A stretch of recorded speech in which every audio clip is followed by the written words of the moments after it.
बस्तर गांव के बाहरी इलाके में स्थित सेंट मैरीज स्कूल का नाम सुनकर ही लोगों की रीढ़ में ठंडक सी लहर दौड़ जाती थी।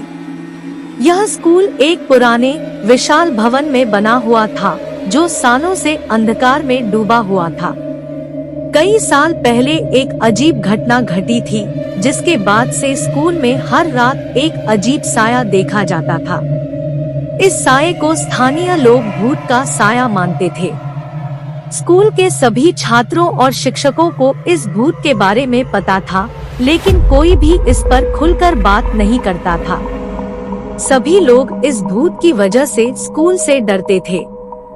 एक बार सुबह के समय स्कूल की सफाई कर्मी मंजू बाई स्कूल के एक पुराने कमरे में सफाई कर रही थी। कमरे में अंधेरा होने के कारण उसने लाइट चालू कर दी। लाइट चालू होते ही उसने एक अजीब सा काला साया देखा। यह साया कमरे के कोने में खड़ा था और मंजू बाई को घूर रहा था। मंजू बाई बहुत डर गई और वह कमरे से बाहर भाग गई। इस घटना के बाद से स्कूल में भूत के साये की कहानियां और भी ज्यादा फैल गई। कई छात्रों ने बताया कि उन्होंने भी इस साये को देखा है। कुछ छात्रों ने तो यह भी दावा किया कि भूत ने उन्हें छू भी लिया है। स्कूल के प्रिंसिपल ने इन बातों पर यकीन नहीं किया, लेकिन फिर भी उन्होंने स्कूल की सुरक्षा के लिए कुछ इंतजाम किए। उन्होंने स्कूल के आसपास चौकीदार रख दिए और रात में स्कूल के परिसर में लाइटें भी लगवा दी। लेकिन इन सब के बावजूद भी भूत का साया स्कूल में दिखाई देता रहा। एक दिन स्कूल में एक नए छात्र का एडमिशन हुआ। उसका नाम अरमान था।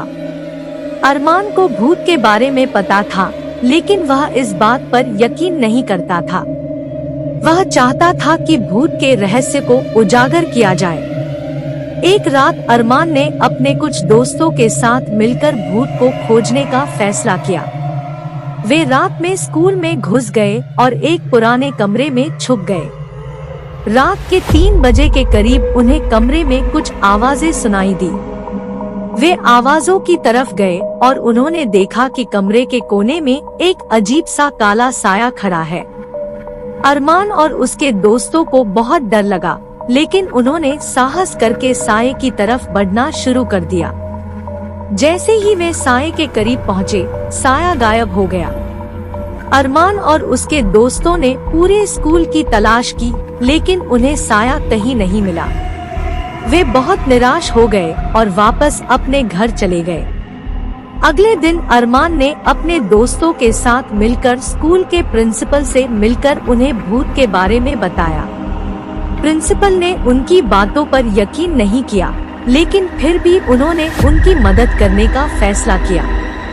उन्होंने स्कूल के पुराने रिकॉर्ड्स की जांच की और उन्हें पता चला कि कई साल पहले एक छात्र की स्कूल में ही मौत हो गई थी। यह छात्र बहुत ही शरारती और दुष्ट था। माना जाता है कि उसी छात्र की आत्मा स्कूल में भटक रही है। प्रिंसिपल ने उस छात्र की आत्मा को शांति देने के लिए एक पूजा का आयोजन किया। पूजा के दौरान अरमान और उसके दोस्तों ने भी प्रार्थना की। पूजा के बाद से स्कूल में भूत का साया कभी नहीं दिखाई दिया।